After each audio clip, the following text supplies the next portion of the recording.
सब जीत जाएंगे वो। विधानसभा चुनाव में सब जीत जाएंगे। सब जीत जाएंगे, मुख्यमंत्री बन गए पशुपति पारस। हाँ, उनको तो ख्वाब है मुख्यमंत्री बनने का, बन जाएंगे।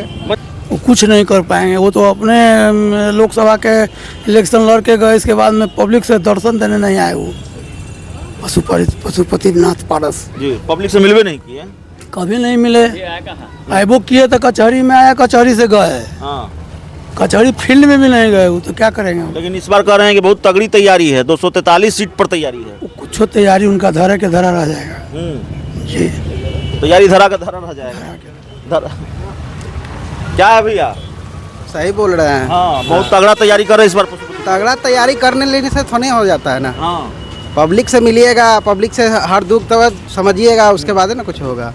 पब्लिक का क्या कष्ट है, क्या दिक्कत है, उसको कुछ जानकारी नहीं है उनको। आते हैं रोड शो, आते हैं रोड में आते हैं और जाते हैं, उससे थोड़ी ना हो जाता।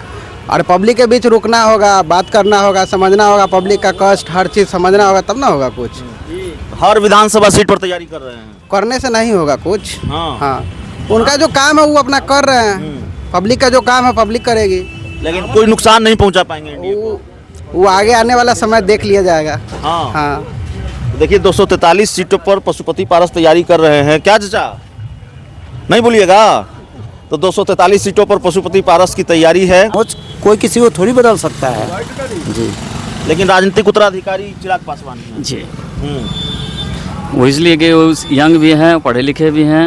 और हम चिराग पासवान से एक ही चाह रहा हूँ कि यहाँ जो इस प्रकार से सांसद यहाँ से चुन के गए हैं, उस प्रकार यहाँ हाजीपुर की जनता को जिस प्रकार उनके पिताजी जो कर रहे थे, उसी प्रकार ये भी यहाँ पे काम करे और ध्यान दे, विशेष करके खास करके हाजीपुर और पूरा अपने संसदीय क्षेत्र में।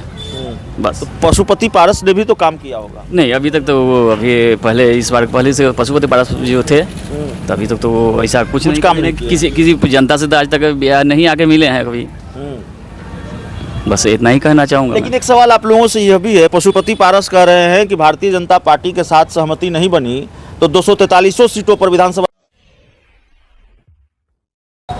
देखिए इस वक्त हम हाजीपुर में हैं और चिराग पासवान को लेकर जो बड़ा सवाल है, हालांकि वो बहस खत्म हो चुकी है लोकसभा चुनाव में, लेकिन बिहार के पूर्व मुख्यमंत्री जीतन राम मांझी ने एक बयान दिया। मौजूदा वक्त में केंद्रीय मंत्री हैं चिराग पासवान और जीतन राम मांझी दोनों एनडीए का हिस्सा हैं, लेकिन जीतन राम मांझी ये देखते हैं या वो कहते हैं कि स्वर्गीय रामविलास पासवान की कमी कोई पूरी कर सकता है तो वो पशुपति पारस पूरी कर सकते हैं। वाकई ऐसा है क्या?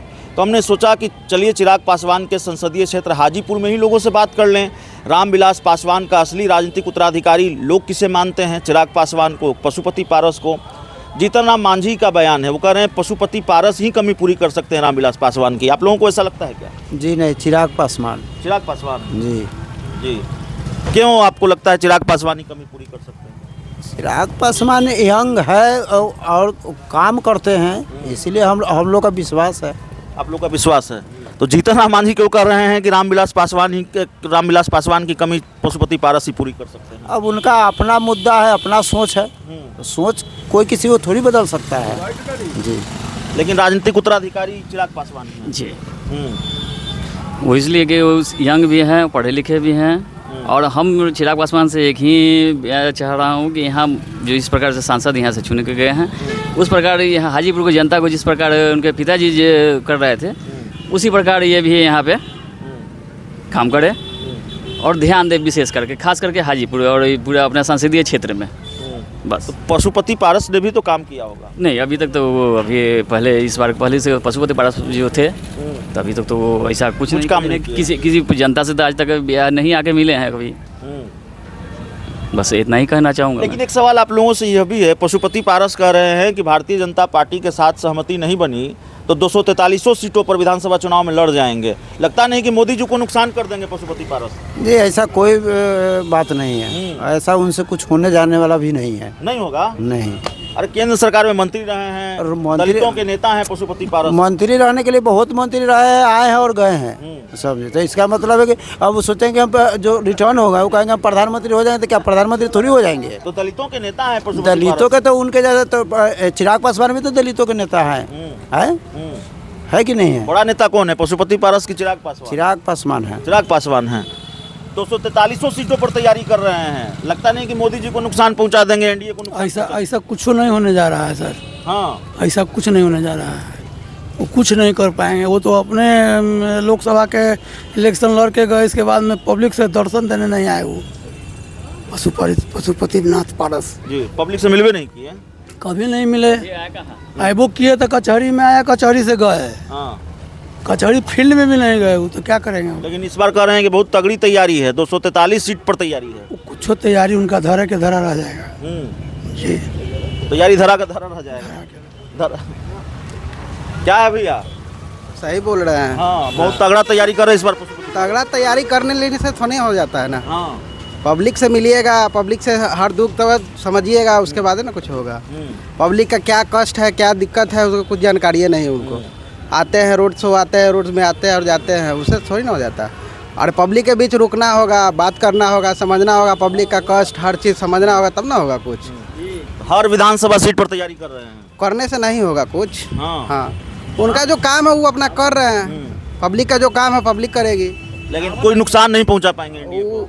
वो आगे आने वाला समय देख लिया जाएगा। हाँ, हाँ, देखिए 243 सीटों पर पशुपति पारस तैयारी कर रहे हैं। क्या चाचा नहीं बोलिएगा? तो 243 सीटों पर पशुपति पारस की तैयारी है। और चिराग पासवान पर बात करेंगे। हाजीपुर में हैं इसलिए आप लोग से समझने आए हैं। एक तो बिहार के पूर्व मुख्यमंत्री जीतन राम मांझी कह रहे हैं कि रामविलास पासवान की कमी कोई पूरी कर सकता है तो पशुपति पारस कर सकते हैं। ऐसा है? चिराग पासवान। चिराग पासवान, हाँ, क्यों ऐसा लगता है? ऐसा लगता है वो रामविलास पासवान का वो अच्छा सुपुत्र है। हाँ। उनका व्यवहार अच्छा है, बोलचाल अच्छा है। हाँ। अपने क्षेत्र को समझते हैं। हाँ। जो हमको कहाँ जाना है, कहाँ रहना है, जनता से उनको मुकाबला रहता है। पास हाथ तो जीत के गए तो उसका दर्शन नहीं दिया तक। नहीं दर्शन दिए? नहीं दर्शन दिए। हम लोग तो नहीं जानते जब कब आए हाजीपुर में। हाँ। तो इलेक्शन लिए, वोट जीत गया, उसके बाद खत्म हो गया उनका।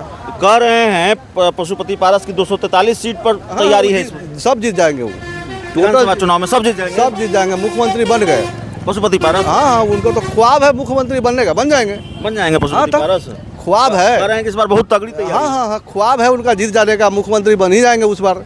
हाँ, तब मुख्यमंत्री बन जाएंगे। हाँ, चल जाएंगे, बनते बनते ऊपर चल जाएंगे। वो मुख्यमंत्री क्या बनेंगे? पशुपति पारस मुख्यमंत्री बनेंगे। ऊपर चल जाएंगे, मालूम क्या? तो देखिए हाजीपुर के लोगों से हम बातचीत कर रहे थे। एक तो दो सवाल, एक तो पशुपति पारस ने तगड़ी तैयारी कर रखी है, कह रहे हैं कि 243 सीट पर हमारी तैयारी है, भाजपा के साथ बात नहीं बनी तो 243 सीटों पर उम्मीदवार उतारेंगे, ऐसे संकेत वो दे रहे हैं। और जीतन राम मांझी ने बयान दिया पशुपति पारस को लेकर, उस पर भी सियासी बवाल है बिहार में कि भाई पशुपति पारस ही कमी पूरी कर सकते हैं स्वर्गीय रामविलास पासवान की। तो हाजीपुर के लोग क्या कहते हैं, जो चिराग पासवान का अब संसदीय क्षेत्र है और पशुपति पारस भी यहाँ से सांसद रहे हैं, तो हाजीपुर के लोग क्या कहते हैं, ये हमने आपको बताया है, सुनाया है। इस पूरी रिपोर्ट में इतना ही। बहुत बहुत धन्यवाद।